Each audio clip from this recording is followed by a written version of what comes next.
हुआ नजर आता है या नहीं आता है? राजीव जी, मैं क्रमशः दो तीन बातों को लेना चाहता हूं पूर्व पीठिका के रूप में। नंबर एक, जिस तरह यह सत्र बुलाया गया बिना किसी संसदीय परंपरा का और नियम कायदे कानून का ध्यान रखकर बिना एजेंडे के बुलाया गया, वो ये बताता है कि प्रधानमंत्री नरेंद्र मोदी की संविधान में वैसी कोई आस्था है नहीं जैसी वे प्रकट करते हैं। नंबर दो, उन्होंने कल कहा कि हमारे मंत्रियों तक को नहीं मालूम एजेंडा क्या है। तो मैंने बड़ी विनम्रता से कहा है, मैं फिर कहता हूं कि संसद का सत्र किसी माफिया गिरोह की मीटिंग नहीं है कि डॉन के सिवा किसी को नहीं मालूम कि क्या होने वाला है। संसदीय लोकतंत्र में प्रधानमंत्री सदन का एक अंग मात्र है। संसद जिन तीन इकाइयों से बनती है उसमें राष्ट्रपति, राज्यसभा और लोकसभा है। प्रधानमंत्री उसका एक अंग मात्र है। प्रधानमंत्री तानाशाह नहीं है। हमारे यहां कोई एक तंत्रात्मक व्यवस्था नहीं है, राष्ट्रपति प्रणाली नहीं है कि राष्ट्रपति अपनी मर्जी से जो चाहे सो कर सके।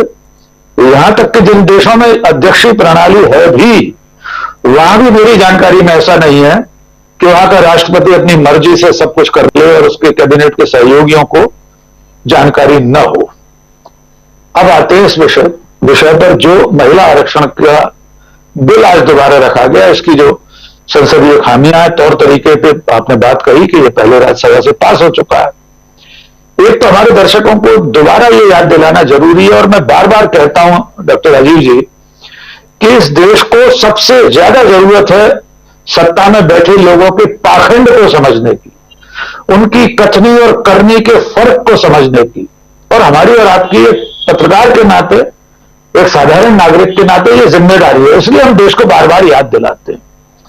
तो इस वक्त देश को याद दिलाने की जरूरत है कि भारतीय जनता पार्टी महिला आरक्षण बिल को लेकर, महिला आरक्षण को लेकर क्या सोचती थी। अगर यह जानना है तो योगी आदित्यनाथ का इंटरव्यू देख लीजिए, अमित मालवीय के ट्वीट देख लीजिए वर्षों पुराने, उनके तमाम नेताओं के आचरण देख लीजिए। माननीय प्रधानमंत्री महिलाओं का कितना सम्मान करते हैं, अखिल स्वामी जी ने और मीनू बहन ने बहुत विस्तार से बता दिया, उससे मैं दोबारा नहीं कहना चाहता, समय जाया होगा। लेकिन देश को यह मालूम होना चाहिए कि भारतीय जनता पार्टी या नरेंद्र मोदी आज की तारीख में महिलाओं को उनका वंदन करने का जो ढोंग कर रहे हैं वो कोरा ढोंग मात्र है, क्योंकि ये प्रस्ताव तो राजीव गांधी के समय से चला आ रहा है। इसकी पहल राजीव गांधी ने की थी। राजीव गांधी का वो भाषण कल से अब तक लगातार सोशल मीडिया में तैर रहा है। सोनिया गांधी की पहल, राहुल गांधी ने चिट्ठी लिखी थी, ये सब देश के सामने है। इसके बावजूद ये एक तरह से पोस्ट डेटेड चेक की तरह, जैसा कि मीनू जी ने कहा, ये एक पोस्ट डेटेड आरक्षण है। 2029 में मिलेगा महिलाओं को, उससे पहले जनगणना होनी है, संसदीय और विधानसभा की सीटों का परिसीमन होना है, उसके बाद ये तय हो पाएगा।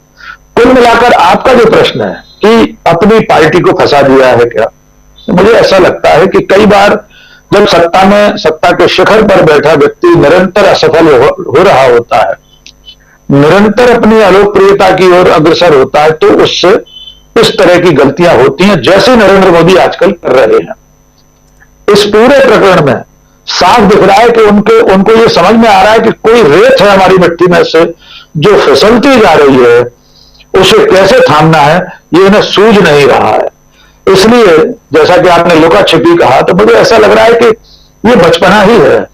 मैं बहुत खेद के साथ ये कहना चाहता हूं कि 72-73 जो भी उनकी उम्र है, 75, इस उम्र में ये बचपना अच्छा नहीं लगता कि हमारे देश का प्रधानमंत्री आइस पाइस धप्पा का खेल देश के साथ खेल रहा है।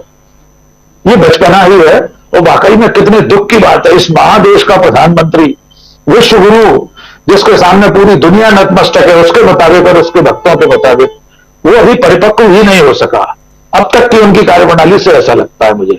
जी राजीव जी। जी बिल्कुल। कार्यप्रणाली से क्या कुछ लग रहा है और क्या कुछ हो रहा है, क्या कुछ होने जा रहा है, इस पर आपने विचार व्यक्त कर रहे थे। आपका सवाल बड़ा बारीक है राजीव जी कि इस तरह के सरप्राइज देने वाले काम नरेंद्र मोदी जी क्यों करते हैं। उन्हें ऐसा लगता है कि वे देश को चौंका कर बहुत कुछ हासिल कर लेते हैं। बहुत से घरों में, बहुत से परिवारों में, हम सब इष्ट मित्रों में भी विशेष अवसरों पर अपने परिजनों को चौंकाने का, सरप्राइज देने का। अगर आप कहीं बाहर हैं तो अपने बच्चे के जन्मदिन पर अचानक उसे बिना बताए घर पहुंच जाएं, सरप्राइज दें उसे, सरप्राइज गिफ्ट भेज देना। इस तरह की बातें तो समझ में आती हैं, लेकिन ये महादेश किसी एक व्यक्ति के सरप्राइज देने के शगल का रंगमंच नहीं है। हमारा लोकतंत्र, हमारी लोकतांत्रिक प्रणाली किसी एक व्यक्ति की मन मर्जी का खेल का मैदान नहीं है। आपने ठीक कहा कि जब कैबिनेट में वो पारित हो रहा था तो देश को बताने में क्या दिक्कत थी, उससे क्या हो जाता। अच्छा, कौन सा आसमान टूट पड़ा अगर आपने नहीं बताया? अगले 3 दिनों में आप जो कुछ और करने जा रहे हैं वो नहीं बता रहे हैं, उससे कौन सा आसमान टूट पड़ेगा? अचानक आप 20 या 21 तारीख को कोई नया प्रस्ताव लेकर आ जाएंगे सदन में, तो क्या उसी दिन वोटों से आपकी झोली भर जाएगी? अंततः नवंबर दिसंबर में 5 राज्यों के चुनाव और फिर अगले साल लोकसभा के चुनाव अगर होते हैं, समय पूर्व नहीं होते, इन सबको एक साथ कराया जाता है तो हम नहीं जानते। अन्यथा निर्धारित समय सीमा में जो चुनाव होने हैं उसके लिए ऐसे हेडलाइन मैनेजमेंट किए जा रहे हैं। राजीव जी, नरेंद्र मोदी खुद जानते हैं कि उनकी जमीन दरक चुकी है, उनकी जो लार्जर देन लाइफ इमेज है वो भी चटक चुकी है, उसमें दरारें आ चुकी हैं। इसलिए उस पर लीपापोती करने के लिए हर 6 महीने में एक हेडलाइन मैनेजमेंट किया जा रहा है। हमने देखा कि इंडिया और भारत की बहस जब परवान चल रही थी तो अचानक उन्हें लगा कि ये बहस बेमानी, इससे कुछ हासिल नहीं होगा, तो वे सनातन पर आ गए। अब जब लगा कि सनातन पर भी ये देश बहस नहीं कर पा रहा और करेगा, तो सवर्ण मध्यम वर्गीय मानसिकता का जातिवाद, जातिगत बेड़ियां, जातिगत भेदभाव, छुआछूत जैसे विषय भी देश की मुख्य धारा में आ जाएंगे। तो अब उसको भी थोड़ा डाइल्यूट करने की कोशिश हो रही है। अब महिला आरक्षण का बिल ले आया गया है, हो सकता है अगले 3 दिनों में बिल्कुल हमारे आपके कल्पना लोक से भी परे का कोई दांव वे फेंक दे। लेकिन मैं जैसा शुरू में कह चुका हूं, अब ये बाजीगर के झोले में से कबूतरों की संख्या खत्म हो चुकी है, वे सारे कबूतर उड़ा चुके हैं। जादूगर का जो वाटर ऑफ इंडिया है पीसी सरकार का, उस लोटे का पूरा पानी अब लुढ़क चुका है। अब उन्हें समझ में नहीं आ रहा, वे बार बार झोले में हाथ डालते हैं कि कौन सा कबूतर निकाल के आसमान में उड़ा दूं मंच पर दर्शकों के सामने, या कि वो अपना जग फिर से उठाकर वाटर ऑफ इंडिया की धार छोड़ दूं। लेकिन दर्शक अब इस तिलिस्म से बाहर आ चुका है। जादू भी एक तरह का तिलिस्म होता है, वैसा हो नहीं रहा होता है जैसा हम देख रहे होते हैं। न तो पीसी सरकार के लोटे में या जग में इतना पानी होता है कि उसकी धार खत्म न हो, लेकिन हमारी नजर बांध दी जाती है, जादूगर हमारी नजर बांध देता है। जब हम उस तिलिस्म से बाहर आते हैं तो बाहर आने के बाद सोचते हैं ये ऐसा कैसे हो सकता है। इसी मनोदशा में अब हमारा देश के लोग, मतदाता पहुंच चुके हैं। वे इस तिलिस्म को अब स्वीकार करने को तैयार नहीं है कि आप 15-6 साल बाद दिए जाने वाले आरक्षण का ढोल पीटे और इस दावे के साथ कि आप ही उद्धार करने आए हैं इस देश की आधी आबादी का।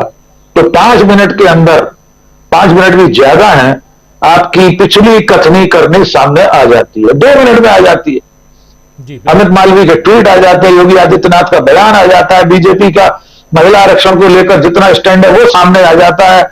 माननीय नरेंद्र मोदी ने जर्सी गाय कहा एक देश की बड़ी नेता को, वो सामने आ जाता है। 50 करोड़ की गर्लफ्रेंड सामने, न जाने कितना। बलात्कारियों के पक्ष में तिरंगा निकालने वाली पार्टी का पाखंड सामने आ जाता है।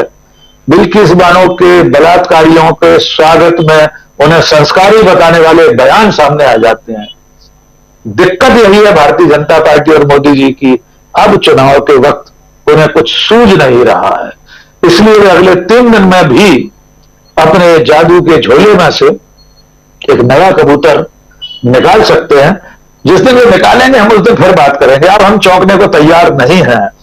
ये जो सरप्राइज का एलिमेंट होता है ना राजीव जी, ये मनुष्य के मनोविज्ञान पर तभी तक कायम रहता है जब सरप्राइज थोड़े दिए जाएं। जब आप किसी व्यक्ति को बार बार झटके देते हैं, बिजली के झटके भी जब किसी मरीज को बहुत ज्यादा और बार बार दिए जाते हैं तो उसका शरीर उसे एक्मोडेट कर लेता है, फिर उसे बहुत ज्यादा झटके नहीं लगते। हमारे देश ने बहुत झटके 9 साल में सह लिए हैं, अब किसी नए झटके से कोई बहुत ज्यादा फर्क पड़ने वाला है नहीं। जी राजीव, बिल्कुल बिल्कुल सही कह रहे हैं आप। वो जो कहावत है, भेड़िया आया भेड़िया आया,